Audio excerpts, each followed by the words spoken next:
Assalamualaikum warahmatullahi wabarakatuh. Di sini saya akan menjelaskan materi tentang manajemen persediaan perusahaan. Manajemen persediaan merupakan salah satu bagian dari perusahaan. Bagian tersebut berfungsi untuk menjaga dan mengatur persediaan yang dimiliki perusahaan. Beberapa aktivitas yang dilakukan dalam manajemen persediaan adalah mulai dari cara memperoleh persediaan, menyimpan, hingga persediaan tersebut dimanfaatkan. Adapun fungsi-fungsi manajemen persediaan. Yang pertama, mengantisipasi kekurangan persediaan. Yang kedua, mengantisipasi pesanan persediaan ternyata tidak sesuai dengan kebutuhan. Dan yang ketiga, berjaga-jaga jika persediaan yang dibutuhkan ternyata tidak ada di pasaran. Memastikan persediaan tersedia dan mengurangi risiko keterlambatan dalam pengiriman persediaan. Jenis-jenis persediaan. Yang pertama, persediaan bahan baku. Barang ini digunakan untuk membuat produk atau persediaan perusahaan. Dengan kata lain, bahan yang dibutuhkan untuk memproduksi berbagai barang seperti tepung, telur, mentega. Yang kedua, persediaan komponen-komponen rakitan. Biasanya mudah dijumpai di industri elektronik dan otomotif. Yang ketiga, yaitu persediaan bahan pembantu atau persediaan bahan penolong. Ini merupakan sebuah katalisator dari produksi bahan tersebut. Jadi ini bisa disebut persediaan bahan penolong. Yang keempat yaitu persediaan barang dalam proses.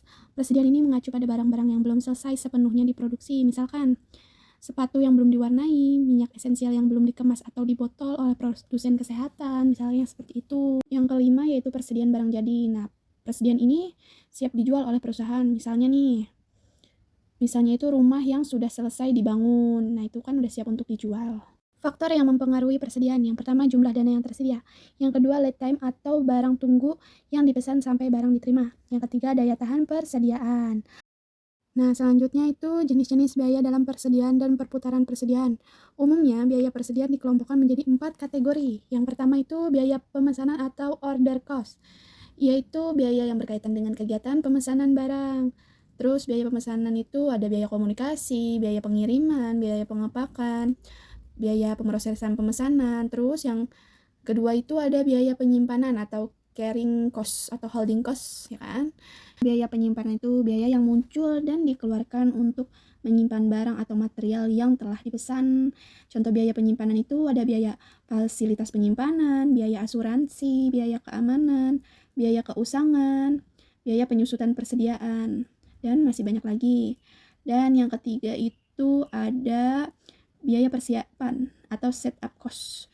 Biasanya muncul apabila perusahaan memproduksi sendiri barang atau material persediaan yang dibutuhkan. Contohnya itu biaya mesin yang tidak bekerja, biaya persiapan tenaga kerja langsung, dan masih banyak lagi. Terus selanjutnya ada biaya kekurangan persediaan atau shortage cost. Nah, itu biasanya biayanya muncul karena bahan persediaan tidak tersedia saat dibutuhkan. Lalu ada perputaran persediaan. Yang pertama di sini ada rasio perputaran persediaan. Itu sebuah rumus rasio efisiensi yang menunjukkan seberapa efektif dari persediaan yang dapat dikelola dengan membandingkan harga pokok penjualan atau HPP dalam persediaan rata-rata untuk suatu periode. Artinya, rasio ini mengukur berapa kali perusahaan menjual total persediaan rata-rata sepanjang tahun. Yang kedua yaitu penilaian rasio perputaran persediaan atau inventory turnover ratio.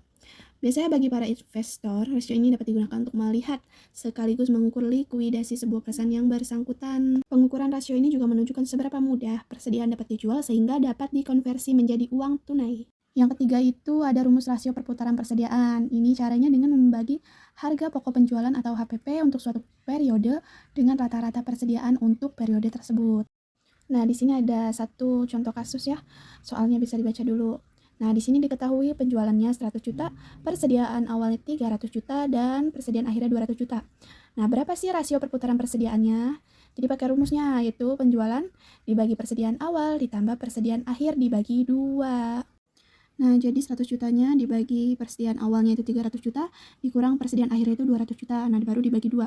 Nah, hasilnya itu 0,6 kali. Bisa dibuktikan sama teman-temannya, dihitung ya. Nah, yang terakhir itu ada pendekatan metode manajemen persediaan dan pengendalian sistem persediaan. Nah, metode pendekatan itu memakai metode economic order quantity, recorder point, terus menghitung lead time demand, menghitung safety stock sebagai suatu antisipasi. Lalu pengendalian sistem persediaan itu memakai metode just in time, lalu memakai metode analisis ABC, dan memakai metode periodic review. Sekian pembahasan dari saya, terima kasih. Sampai ketemu di video-video selanjutnya ya. Wassalamualaikum warahmatullahi wabarakatuh.